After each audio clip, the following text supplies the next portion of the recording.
دې حدیث کې ډېره غټه مسله بیانېږي، علما یې بیانوي چې آیا په رکوع سره رکات راګیرېږي او که نه. نو د امت بعض علما لکه امام ابن حزم و امام داود ظاهري او داسې نور امامان او مشهور پکې امام بخاري رحمه الله، د هغوی دا قول دی چې په رکوع راګیرولو سره رکات نه راګیرېږي.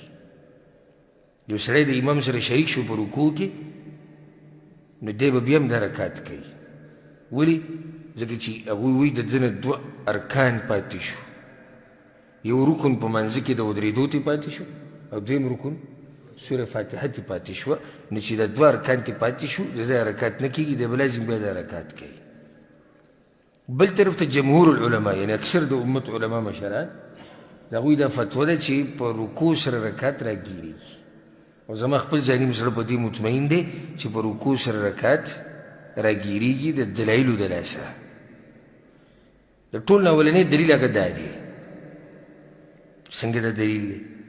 دلیل دا دی که چېرته د ده رکات نه وی شوی، نو پیغمبر صلی الله علیه وسلم به ورته څه ویلی وي چې الله دې هیره څخه ډېر که، خو دا رکات بیا وکړه. او یو ډېر باریک خبرې ته ستاسو ذهن بوځم، که چېرته په دې رکوع سره رکات نه راګیرېدی، نو ابوبکر دروازې سره ولې رکوع لګوي؟ خیر همدې دې مسلې ته که ابوبکر ته که دا مسله معلومه وي چې رکوع سره رکات نه راګیرېږي او داسې بیان شوی وی، نو خو به ویلی چې رکات خو زما ناسې هم تللی دی. رکات څه دی؟ تللی دی. خو ده چې دا رکوع ولګوله، نو خو رکات ته ځان را رسوي. ځکه بعضې روایتونو کې دقه شان الفاظ راغلي دي، وی خشیتو ان تفوتني الرکعه. ولې وي تا دا رکوع داسې کې ولګوه دروازې سره؟ ویرېدم چې رکات را لاړ نه شي.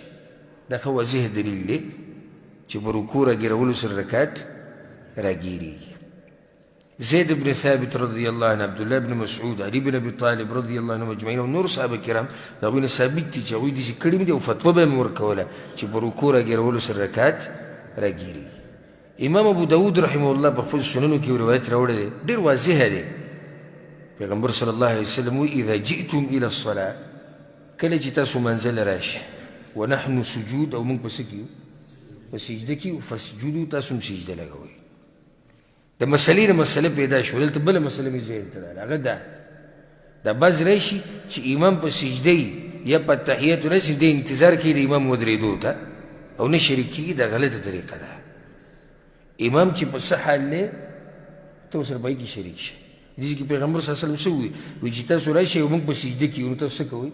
سجده لګوئ. ولې سجده ځای کې هسې ولاړې؟ هسې ودرېدو نه ښه نه چې سجده ولګوئ، چې د ذکر ووایي، چې دعا ووایي. اهم خبره چې دپاره مې د حدیث وي، وایي سجده ولګوئ، خو ولا تعتدوها شیئا، شماروئ یې ما. څه مطلب دی شماروئ؟ دا په رکات کې نه شمارلی کېږي. دغه شان واضح الفاظ دي، ومن ادرک الرکوع فقد ادرک الرکعه. او چا چې رکوع راګیره کړه، نو ده رکات راګیر کو.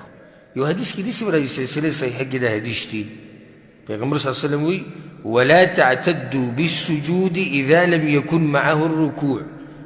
او هغه سجده مه شماروئ چې رکوع ورسره نه وي، یعنې دغه رکات نه شمارلی کېږي، هسې سجده شوه.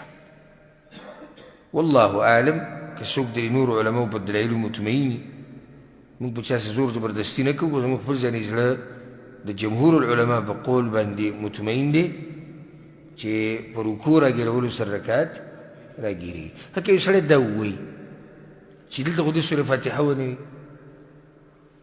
او دی ودرېد، نو جواب دا دی چې شریعت ویلي دي چې ودرېده لازم دي، شریعت ویلي دي سورې فاتحه لازمه ده، هم دقه شریعت ویلي دي چې په رکوع کې د امام راګیر کو، نو ستا رکات شو. بس موږ پکې څه ډول خبرې کوو؟ عقل استعمالو. دا سړی داسې کې څه شو؟ معذوره شو. الله ته او شریعت چې دغه مسله هغه رکن ته ثابت کړو. بس په موږ باندې اعتراض کوي، وایي تاسو چې وایي چې سورې فاتحه لازم ده په امام پسې، داسې لږ سورې فاتحه ونه وي. نو د هغې یو جواب دا دی چې سورې فاتحه لازم ده، پیغمبر صلی الله علیه وسلم ویلي او مکه پیغمبر ویلي چې امام دې په رکوع کې راګیر کړو، نو رکات ته څه شو؟ وشو. نو موږ پکې بیا سره خبرې کوو. بله مسله د نه دا تپوس وکړه، و ستاسو په مذهب کې هم په منځه کې ودرېده څه دي؟